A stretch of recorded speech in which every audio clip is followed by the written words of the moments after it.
Assalamualaikum warahmatullahi wabarakatuh.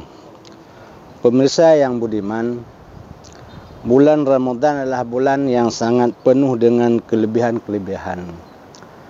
Allah Subhanahu wa taala mengistimewakan umat Muhammad dengan memberikan sebuah bulan, yaitu yang disebut dengan bulan Ramadan, di mana di dalam bulan Ramadan itu terdapat berbagai kelebihan yang seyogianya para umat, seyogianya para orang-orang muslim meraih dan tidak melewatkan kesempatan yang sangat berharga ini. Maka dituntut bagi kita semua umat Islam agar dapat meraih sebanyak mungkin kelebihan, keberkahan yang terdapat di dalam Ramadan.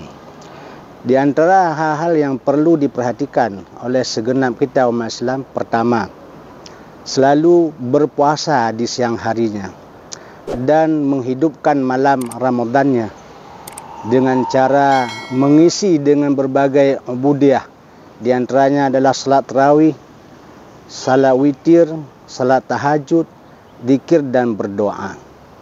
Rasulullah SAW dalam Sahih Bukhari bersabda, "Man qama Ramadana imanan wa ihtisaban, ghufira lahu ma taqaddama min dhanbi."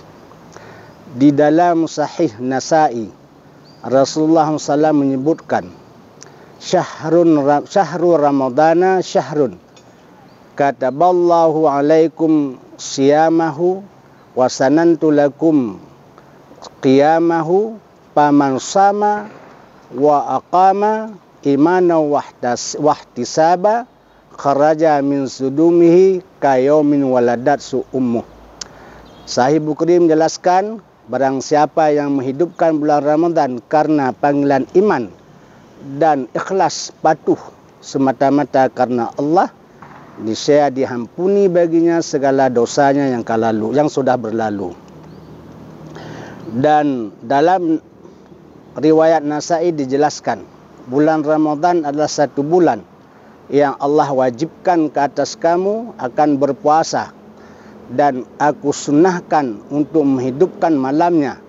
Maka barang siapa yang berpuasa di siang harinya dan menghidupkan malam Ramadannya karena panggilan iman dan ikhlas semata karena Allah, pasti dia keluar dari dosanya laksana hari dia dilahirkan oleh ibunya. Kaum muslimin dan muslimat yang berbahagia, para pemirsa yang budiman, janganlah kita melewatkan suatu kesempatan yang sangat berbahagia, yang sangat mulia, yang sangat banyak keberkahannya. Apabila itu terlewatkan tanpa ada sedikit pun diisi dengan berbagai ubudiyah kepada Allah, maka sungguh merugilah kita. Di antara hal yang harus diisi adalah memperbanyak sedekah.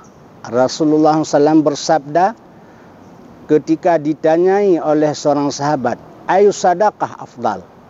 Rasulullah SAW menjawab, sadaqatun fi Ramadana. Mana sedekah yang paling afdal ya Rasulullah? Rasulullah SAW menyatakan, yaitu sedekah di bulan Ramadan. Kaum muslimin, pemirsa yang budiman, hanya demikianlah yang dapat kami sampaikan. Mudah-mudahan ada manfaatnya bagi kita semua dalam rangka menjalani hari-hari di bulan Ramadan. Wassalamualaikum warahmatullahi wabarakatuh.